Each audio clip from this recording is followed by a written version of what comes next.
Meenu TV.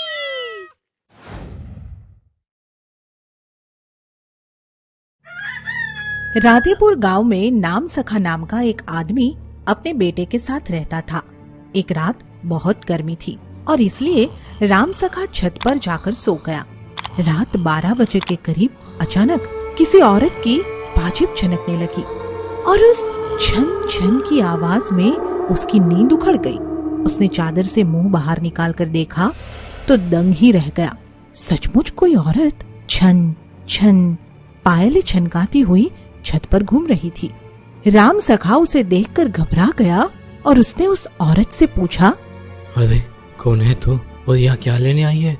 मेरे घर में तो पिछले 10 सालों से कोई औरत है ही नहीं, बस मैं और मेरा बेटा भीमा ही है। कहीं तू भीमा की माँ की आत्मा तो नहीं? उस औरत की अजीब सी हरकतें देखकर राम सखा चारपाई से उठकर उसके निकट जाने की कोशिश करता है, मगर जैसे ही वह उसकी तरफ बढ़ता है वह औरत अचानक कहीं गायब हो जाती है। यह देखकर वो बहुत घबरा जाता है और भूतनी भूतनी कहकर चिल्ला उठता है। राम सखा भागकर सीढ़ियों से उतर नीचे आंगन में जाता है। अरे बचाओ, कोई तो बचाओ, छत पर भूतनी है भाई। राम सखा दौड़ते हुए छत से नीचे उतरता है और भूतनी के डर से घर के एक कमरे में दुबक कर भगवान से प्रार्थना करता है। हे हनुमान, हे पवन पुत्र, मुझे इस भूतनी से बचा लो, उसे मेरे घर में घुसने मत देना। आज तो मेरा बेटा भी घर पर नहीं है, तुम्हारे सिवा कौन बचा सकता है मुझे बचा लो हनुमान जी, मुझे बचा लो।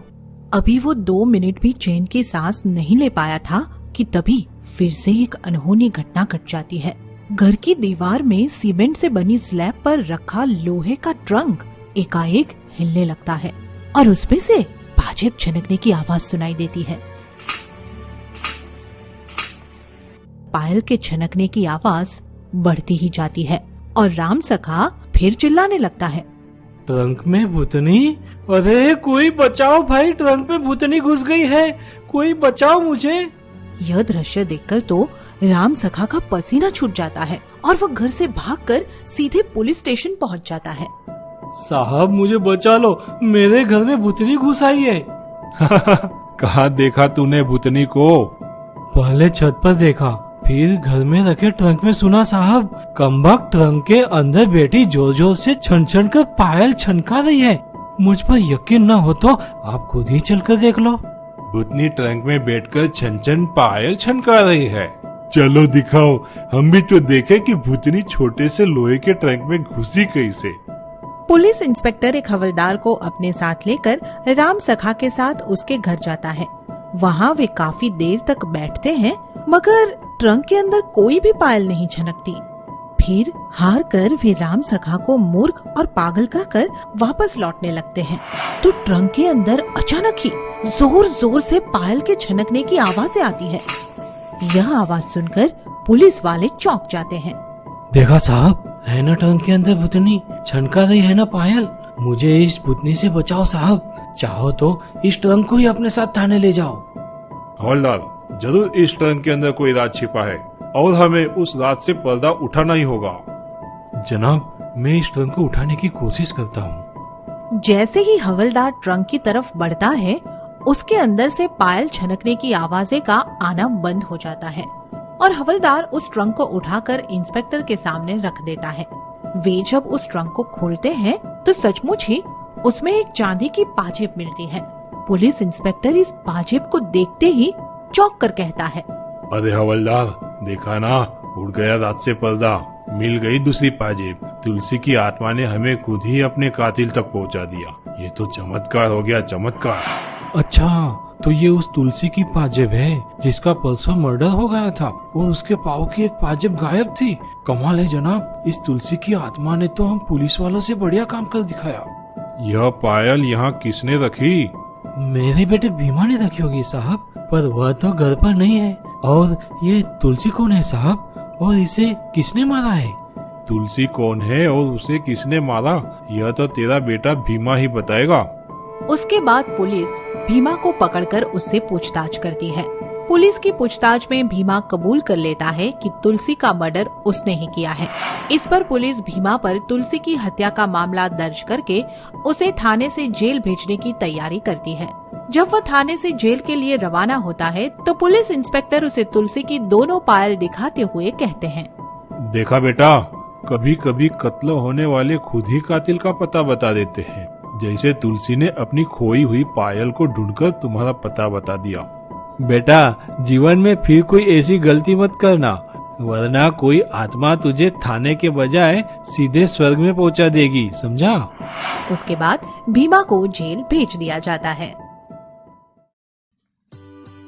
आगे की मजेदार स्टोरी के लिए चैनल को सब्सक्राइब करें और बेल आइकन प्रेस करना ना भूलें। मीरपुर कस्बे में मोनू अपने मम्मी पापा के साथ रहता है। मोनू अभी 7 साल का है। मोनू के पापा नवीन एक फैक्ट्री में काम करते हैं और उसकी मम्मी शिवानी हाउस मेकर है। मोनू स्कूल से घर आया तो उसने देखा कि उसके मम्मी पापा तैयार होकर कहीं जा रहे हैं। आप लोग कहीं जा रहे हो क्या? हाँ, और तुम भी हमारे साथ चल रहे हो। हम आज एक फ्रिज लाएंगे। अरे वाह, फिर तो हम उसमें खूब सारी आइसक्रीम बनाकर खाएंगे। हाँ हाँ जरूर, अब जल्दी से कपड़े बदल कर चलो। मैंने पॉकेट मनी से कुछ पैसे बचाए हैं, मैं वो भी लेकर आ जाता हूँ। मोनू और उसके मम्मी पापा तीनों फ्रिज लेने चले जाते हैं और अपनी पसंदीदा फ्रिज लेकर घर आ जाते हैं। एक दिन रात को सोते हुए मोनू की आंख खुलती है और वह पानी पीने फ्रिज के पास जाता है, लेकिन जैसे ही उसने फ्रिज खोली तो वो तुरंत ही बहुत दूर जाकर गिरता है। तो वो फ्रिज से एक चुड़ैल को बाहर आते हुए देखता है और उसकी चीख निकल जाती है, मम्मी! मोनू की आवाज सुनकर नवीन और शिवानी भी दौड़ कर आ जाते हैं और मोनू को गोद में उठाते हैं। क्या हुआ मेरे बेटे को? मोनू फ्रिज की ओर इशारा करता है। नवीन और शिवानी भी फ्रिज की ओर देखते हैं। वहाँ क्या है मोनू? वहाँ तो कुछ भी नहीं है। हो सकता है कि मोनू नींद में है और डर गया है। मोनू को चोट लग जाती है। नवीन और शिवानी मोनू को उठाकर बेड पर ले जाते हैं और उसके सिर में पट्टी बांधते हैं। 2 दिन बाद मोनू स्कूल गया और फिर वहां से वॉशरूम गया और मोनू को वहां अजीब सी आवाजें आने लगी और मोनू इन आवाजों से बहुत डर गया। उसने पीछे मुड़कर देखा तो कटे हुए हाथ के साथ एक चुड़ैल खड़ी थी। मोनू दौड़कर क्लास में आया और बिना पूछे ही सीट पर आकर बैठ गया। तो टीचर ने कहा, मोनू, क्या तुम्हें इतनी भी तमीज नहीं है कि बाहर से दौड़ते हुए आए और बिना अनुमति के आकर बैठ गए? मोनू डर की वजह से कुछ बोल नहीं पा रहा है और अभी तक हाँफ रहा है। मैं तुमसे कुछ पूछ रही हूँ, तुम कुछ बोलते क्यों नहीं? मेरे पास आओ। मोनू टीचर के पास जाता है और सारी बात बताता है। मैम, मुझे वहाँ कुछ अजीब सी आवाजें आ रही थी और वहाँ एक चुड़ैल थी। मुझे अभी भी लग रहा है कि जैसे किसी ने मुझे पकड़ा हो। तुम डरो मत मोनू, मैं तुम्हारी मम्मी को बुला रही हूँ। टीचर मोनू की मम्मी शिवानी को कॉल करती है। शिवानी अपने घर से स्कूल जाने के लिए निकलती है, लेकिन वह देखती है कि घर की सीढ़ियों पर कटे हुए हाथ के साथ बिखरे बालों वाली एक चुड़ैल खड़ी है और वह बहुत बुरी तरह से डर कर नीचे गिर जाती है। हेलो नवीन, जल्दी घर आ जाओ। क्या हुआ शिवानी, सब ठीक तो है ना? तुम बस बिना सवाल किए जल्दी घर आ जाओ। नवीन दौड़ा हुआ फैक्ट्री से घर आता है। शिवानी को डॉक्टर के पास ले जाने के बाद नवीन मोनू को लेने स्कूल जाता है। टीचर नवीन और शिवानी को सारी बात बताती है। नवीन दोनों को लेकर घर आ जाता है।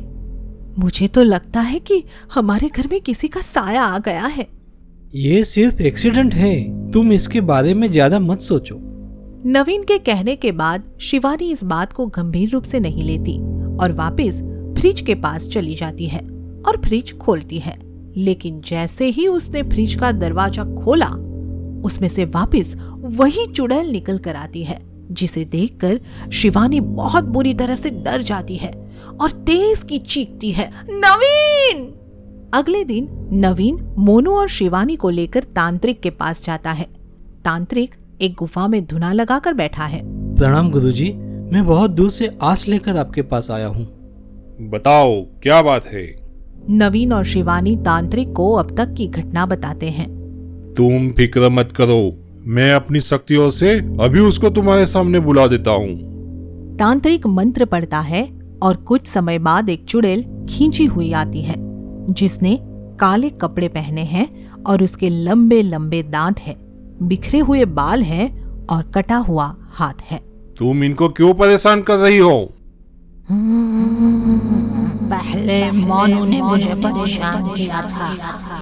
ये छोटा बालक तुम्हें कैसे परेशान कर सकता है? इसने मेरी मिट्टी की गुल्लक उठा ली और उसमें से कुछ पैसे अपने लिए फ्रिज लाने में खर्च कर लिए, इसलिए मैं फ्रिज में रहने लगी। हाँ, मुझे याद है, वो गुल्लक मुझे स्कूल से आते समय मिली थी। मुझे सच में नहीं पता था कि आपकी है। आगे से मैं कभी ऐसे किसी की चीज नहीं लूंगा। मुझे माफ कर दो और फ्रिज से चली जाओ। मैं तुमको तुम्हारी गुल्लक पे वापस कर दूंगा। तुम्हारी बातों से तुम मुझे बहुत प्यारे बच्चे लग रहे हो, सीधे और सच्चे भी हो। तुम्हें अपनी गलती का एहसास भी है, इसलिए मैं वो गुल्लक तुमको ही देती हूँ। और अब मैं तुम्हारी फ्रिज से और तुम्हारे घर से भी चली जाऊंगी। चुड़ैल फ्रिज से चली जाती है और नवीन अपने परिवार को लेकर घर आ जाता है और अब वह खुशी से रह रहे हैं। आगे की मजेदार स्टोरी के लिए चैनल को सब्सक्राइब करें और बेल आइकन प्रेस करना ना भूलें।